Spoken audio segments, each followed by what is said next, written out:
Aujourd'hui avec le pasteur Joseph Prince.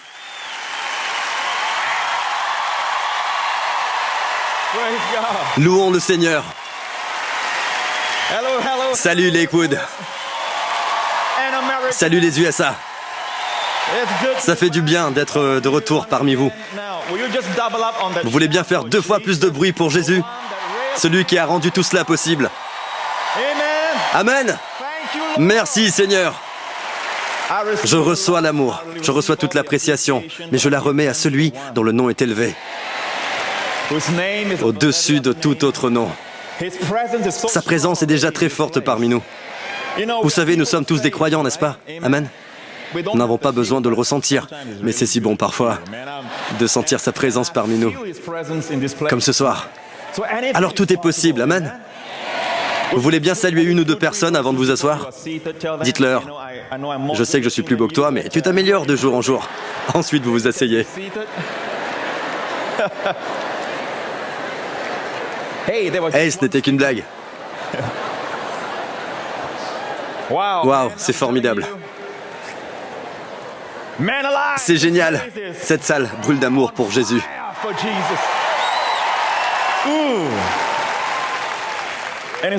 Et c'est une chose que d'avoir un rendez-vous, c'en est une autre d'en avoir un avec Dieu lui-même. Et je ressens que pour une telle occasion, le Seigneur veut que nous répondions tous à l'appel. Je sais que je m'adresse, si vous comprenez le terme, à la génération de Benjamin. Vous voyez, nous sommes frères, fils d'un même père. Ismaël et Isaac ont le même père, mais pas la même mère. D'accord? La mère d'Isaac est Sarah. Et la Bible nous dit dans Galates 4, Sarah symbolise la grâce. La mère d'Ismaël est Agar d'Égypte. Et la Bible nous dit clairement que Agar est l'allégorie du mont Sinaï. Et tout ce qui vient du mont Sinaï, la loi par exemple, crée la servitude. Notre mère, c'est la grâce.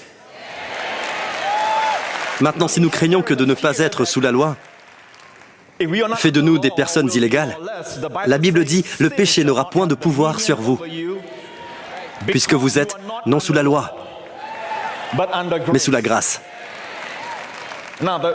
Les voies de Dieu défient toute logique humaine. Nous pensons que, lorsque nous n'avons pas la loi, nous devenons illégaux.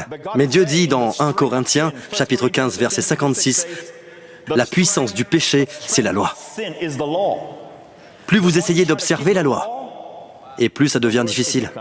C'est comme ça. Prenons par exemple cette belle église. Vous êtes dans ce bâtiment. Tout le monde est parti et il ne reste que vous. Puis soudain, vous apercevez une porte. Et de toutes celles qui sont dans cette salle, sur celle-là est écrit « Ne regardez pas derrière cette porte. » Top secret. Et il n'y a que vous. Que faites-vous? Vous allez probablement siffler un peu.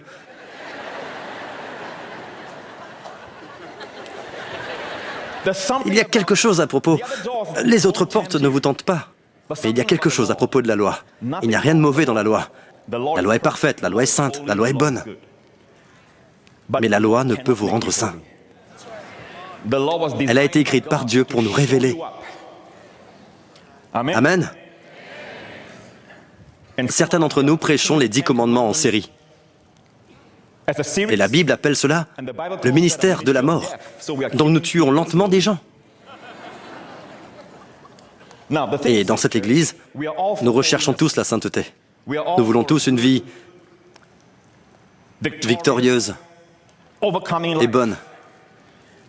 Là où nous divergeons parfois, c'est sur le moyen d'y arriver.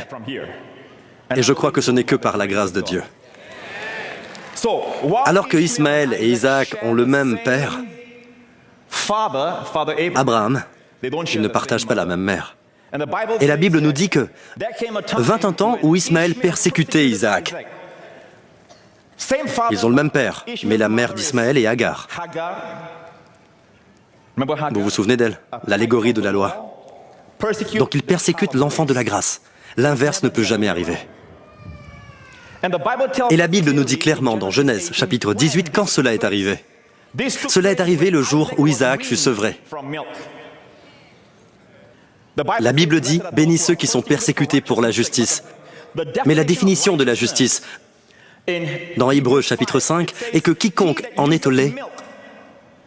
Voulez-vous savoir ce qu'est un bébé chrétien aux yeux de Dieu? Dieu dit « Quiconque en est au lait n'a pas l'expérience de la parole de justice, car il est un enfant ».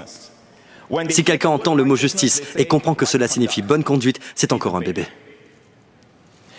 Mais si quelqu'un entend le mot justice et dit « c'est un cadeau », amen. Payé par le sang de Jésus, quelque chose qui nous a été donné. Cette personne, dès lors, n'est plus un bébé. Il a été sevré. Alors, quand Ismaël a-t-il persécuté Isaac? Quand il fut sevré. Le corps du Christ arrive dans une étape de maturité, où ils comprennent le mot justice. Il ne s'agit pas de faire le bien, mais de croire. Croire que Jésus s'est fait pécher pour nous, afin que nous devenions en lui justice de Dieu. Est-ce que Jésus est devenu péché en commettant des péchés? Êtes-vous devenu juste en faisant ce qui est juste? Des actes justes? Non. Comment Jésus est-il devenu péché? En recevant vos péchés. Comment vous et moi sommes devenus justes? En recevant sa justice. La Bible nous dit qu'Ismaël a commencé à persécuter Isaac, et la raison est d'une importance majeure. C'est une question d'héritage. Lorsque Sarah a vu cela, elle a dit « Chasse cette servante et son fils, car le fils de cette servante n'héritera pas avec mon fils. » Vous comprenez ce que je dis? Et dans l'Épître aux Galates, l'apôtre Paul cite les paroles de Sarah. En d'autres mots, c'est une question d'héritage. Nous voyons dans Galates, chapitre 4, verset 1, il y est dit « Aussi longtemps que l'héritier est enfant, êtes-vous des héritiers de Dieu ?» Aussi longtemps que l'héritier est enfant, en grec nous disons népios, qui signifie enfant, bébé. Aussi longtemps que l'héritier est enfant, je dis qu'il ne diffère en rien d'un esclave, quoiqu'il soit le maître de tout. Disons qu'un milliardaire a un fils unique, et il a 4 ans. Un népios en grec, c'est un enfant. Il ne peut conduire sa Lamborghini. Il ne peut piloter son avion. Pas parce qu'il n'est pas le fils, pas parce qu'il n'est pas aimé, il est aimé. Mais il ne diffère en rien d'un esclave. En fait, l'esclave, lui, pourrait conduire la Lamborghini. Et pourquoi? La maturité. N'est-ce pas? Quoi qu'il soit le maître de tout, mais il est sous des tuteurs et des administrateurs. C'est la loi que disent les prophètes dans l'Ancien Testament, jusqu'au temps marqué par le Père. Prochain verset. De la même manière, lorsque nous étions enfants, nous étions sous l'esclavage des rudiments du monde. C'est la loi, les choses à faire et ne pas faire. Vous connaissez les enfants, il faut leur dire ce qu'il faut et ce qu'il ne faut pas faire. Quand ma fille Jessica, quand elle était plus jeune, elle avait des amis qui venaient à la maison et ils jouaient parfois dans la cuisine. Et je leur disais, ne touchez pas au couteau, ne touchez pas au four, ne faites pas ça. Mais quand un adulte vient chez moi, je ne lui dis pas, touche pas au four. Oh. Ne touche pas au couteau. Pourquoi? La maturité. Nous pensons que la grâce est simple, la loi plus profonde. Pour Dieu, c'est l'inverse. Quand Israël était un enfant, Dieu l'a placé sous la loi. Quand la grâce arrive, oh, je vais un peu trop vite. Prochain verset. Mais lorsque les temps ont été accomplis, Dieu a envoyé son Fils, né d'une femme, né sous la loi, afin qu'il rachetât ceux qui étaient sous la loi, afin que nous reçussions l'adoption. Plus de népios, mais des fils. Quel fils? Le mot en grec est huios. Huios signifie garçon devenu adulte. Jésus est venu pour que nous soyons en filiation avec Dieu. Quand l'apôtre Paul écrivit aux Galates, il s'adressait aux Galates juifs. Au début, il veut dire nous, le peuple juif. Quand nous étions des enfants dans l'Ancien Testament, Dieu nous a placés sous la loi et les prophètes. Mais lorsque les temps ont été accomplis, Dieu nous a envoyé son Fils pour que nous soyons en filiation. En passant, on ne parle pas d'adoption en grec, mais de placement comme fils. Jésus est venu nous placer tels des fils. La grâce est plus profonde, plus grande que la loi. C'est comme un immeuble. Vous connaissez les fondations. L'ABCD, ce sont les 10 commandements et les lois. Pour Israël, encore bébé. Quand Israël était enfant, un épios, il lui fallait apprendre ses bases, au premier étage de notre immeuble. Et nous, on est tous à l'appartement terrasse au dernier étage. Nous sommes sous la grâce. La grâce est au-dessus de la loi. Amen. Être déchu de la grâce, ce n'est pas quand quelqu'un s'enfuit avec sa secrétaire. Ça c'est péché, c'est mauvais, oui, mais ça ne signifie pas être déchu de la grâce. Vous avez déjà entendu parler de pasteurs qui sont tombés en disgrâce. Quand on utilise cette phrase, être déchu de la grâce, si on regarde dans Galates au chapitre 5, il est dit « Vous tous qui cherchez la justification dans la loi, vous êtes déchus de la grâce ». Dès l'instant qu'Israël pense qu'avec toutes ses lois, elle sera sauvée, elle est déchue de la grâce. Plus de pouvoir, plus de ressources. Vous voyez, la grâce est au-dessus, c'est le haut de l'immeuble. Retourner à la loi, c'est chuter. Amen. Vous me suivez toujours? Il y a autre chose que nous devrions apprendre, c'est que Jésus est venu. Je comprends et j'apprécie que certains enseignent cela. Le fait est que Jésus est venu révéler un nom de Dieu. Père. Dites Père. Voyons dans Romains, au chapitre 8. Vous n'avez point reçu un esprit de servitude pour être encore dans la crainte, mais vous avez reçu un esprit d'adoption, en qui nous crions « Abba, Père ». L'Esprit Saint, intentionnellement, délibérément, ne permet pas au traducteur de n'utiliser que le mot grec « pater ». Pater veut dire Père, mais l'Esprit Saint nous a intentionnellement laissé le mot « Abba ».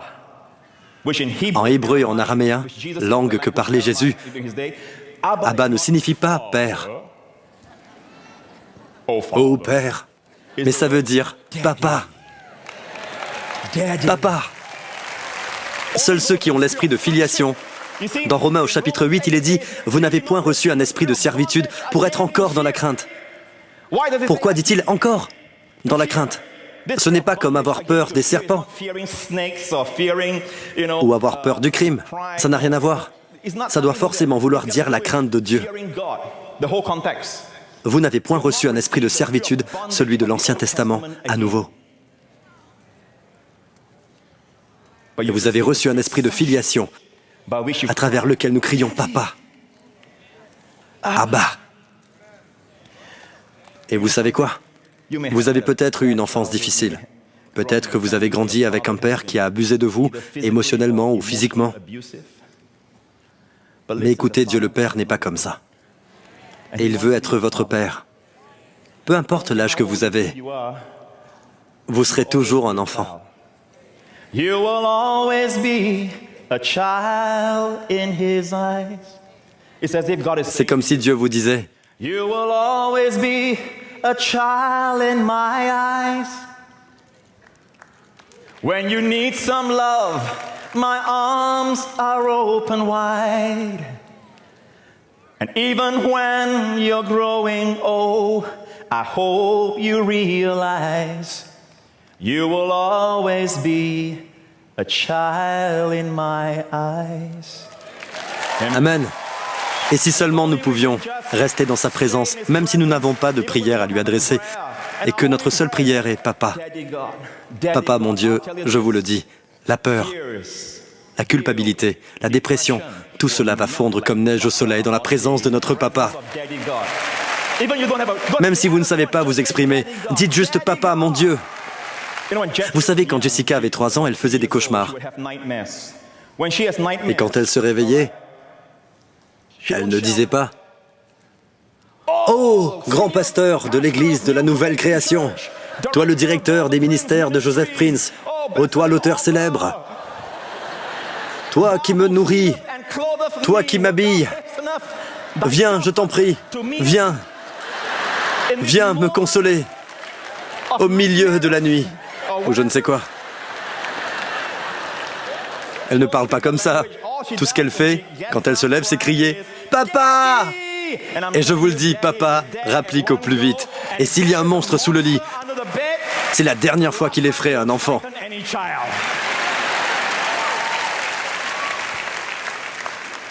Je le renvoie à l'école des monstres, moi. N'était-ce pas une prière éloquente? Oh, oui, ça l'était. Est-ce que vous êtes avec moi? Amen. Nous sommes maintenant en filiation. Nous appelons Dieu Papa. Abba Père. Nous ressentons son amour. Quand vous dites Père, vous le ressentez. Attendez, il n'y a pas de problème à dire Dieu, ne me méprenez pas. Parfois, quand je loue Dieu, vous savez, votre père peut être un juge célèbre, par exemple. Vous savez, si vous êtes en cours, vous vous tenez. Même si c'est votre père, vous vous adressez à lui en disant « Votre honneur ». D'accord? Vous pouvez dire Dieu quand vous le priez. Parfois, je l'appelle Elohim, parfois El Shaddai, parfois Dieu Tout-Puissant. Mais la façon la plus naturelle de s'adresser à Dieu, c'est toujours Papa. Ce juge est mon Père. Il peut prononcer une sentence à propos de quelqu'un, mais c'est mon Père. Et il m'aime. Vous êtes avec moi? Amen. Des gens disent, Pasteur Prince, nous avons besoin de plus de prêches sur l'esprit du monde. Nos jeunes deviennent matérialistes. Et cet esprit se voit même à l'église. C'est quoi l'esprit du monde? Leur façon de s'habiller. Voici comment la Bible définit l'esprit du monde. La Bible dit, tout ce qui est dans le monde, la convoitise des yeux, la convoitise de la chair et la fierté de la vie. Voilà l'esprit du monde. L'esprit du monde, ce n'est pas ces beaux objets. C'est la fierté, la convoitise. Et vous savez pourquoi les gens tombent pour ces choses? Voudriez-vous savoir le diagnostic de Dieu là-dessus? Pourquoi des croyants n'échappent pas au monde? Vous n'avez qu'à leur dire, si nous pouvions leur dire d'arrêter d'être dans ce monde, d'arrêter la convoitise, Jésus n'aurait pas eu besoin de venir. La loi aurait été suffisante. Voudriez-vous connaître le pronostic de Dieu, son diagnostic et ses prescriptions? Voyez dans 1 Jean. Il est dit, n'aimez point le monde, ni les choses qui sont dans le monde. Si quelqu'un aime le monde, quel est le diagnostic de Dieu? Si quelqu'un aime le monde, l'amour du Père n'est point en lui. Attention, ce n'est pas l'amour pour le Père, mais l'amour du Père. Je ne prétends pas enseigner l'anglais aux Américains, mais vous savez ce qu'est l'amour du Père? Ce n'est pas l'amour pour le Père, qui sous-entendrait que vous devez aimer le Père pour échapper à la convoitise de ce monde. Non, c'est la révélation de l'étendue de l'amour de Dieu qui permettra aux gens de vaincre l'esprit du monde, la convoitise des yeux, de la chair et la fierté de la vie. C'est le manque de révélation qui nous prive de l'amour du Père.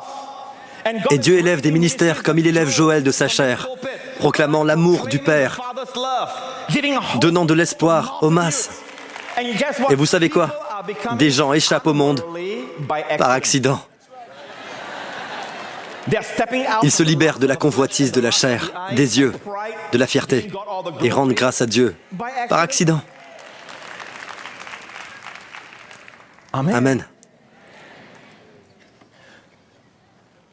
Jésus a dit ceci, et je vais terminer ainsi. Jésus a dit, le temps file, n'est-ce pas? Ce n'était que l'introduction. Et dans sa prière sacerdotale, Jésus a dit, j'ai manifesté ton nom à mes disciples. Quel est ce nom?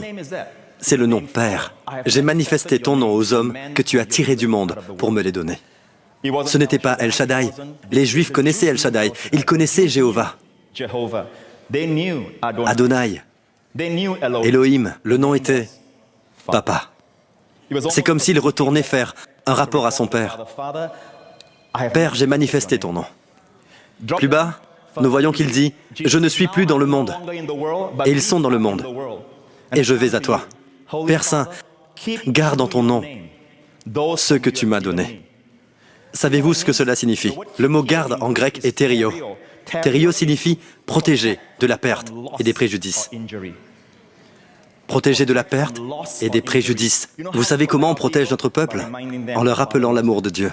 Alors plus nous parlons du Père à nos amis, à notre congrégation, à notre peuple, à notre famille, et plus sa protection divine est sur nous. Amen. Lorsque j'étais avec eux dans le monde, je les gardais en ton nom. C'est ainsi que Jésus protégeait ses disciples, en leur rappelant toujours « Votre Père, qui nourrit les oiseaux, il vous nourrira. Votre Père. » Et finalement, descendons au verset 26. Il est dit « Je leur ai fait connaître ton nom, et je le leur ferai connaître. » Il continuera à faire connaître le nom du Père, afin que l'amour dont tu m'as aimé soit en eux, et que je sois en eux. Et c'est ce que nous recherchons, une unité d'amour dans le corps du Christ, pas une unité de doctrine, mais une unité d'amour. L'unité de l'Esprit, et elle vient avec la révélation de l'amour du Père, le nom de Dieu, le Père, qui a envoyé son Fils. 2000 ans de cela, Jésus cloué à cette croix.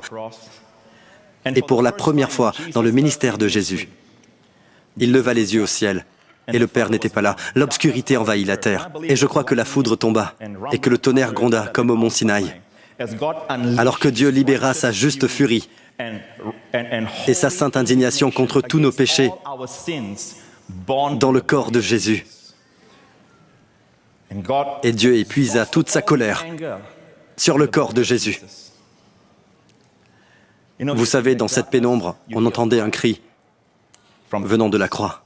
« Élie, Élie, mon Dieu, pourquoi m'as-tu abandonné ?» Et pour la première fois dans le ministère terrestre de Jésus, il s'adresse à son Père en disant « Mon Dieu ». Il l'a toujours appelé Père. Pourquoi? Pour que vous et moi aujourd'hui, n'oubliez pas, il a pris notre place, afin que nous prenions la sienne. Nous pouvons crier « Père, Père, pourquoi m'as-tu béni ?» Alléluia. Amen. Il est mort pour que vous puissiez l'appeler Père. Amen. Ne laissez personne vous priver de votre héritage. L'amour du Père. My soul cries, Abba, Father, Father, my Father. My soul cries, Abba, Father, because I am His child. Mettez la main sur le cœur et disons ensemble. He tells me that He loves me. He loves me. Yes, He loves me. He tells me that He loves me because I am His child. Tout le monde ensemble. Crying out, my soul cries, my soul cries, Abba, Father, Father, my Father. My soul cries, Abba, Father, because I am His child. Now, À vous. He tells me that He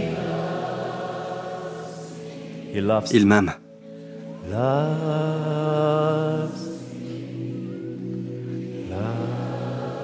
Il me dit qu'il m'aime.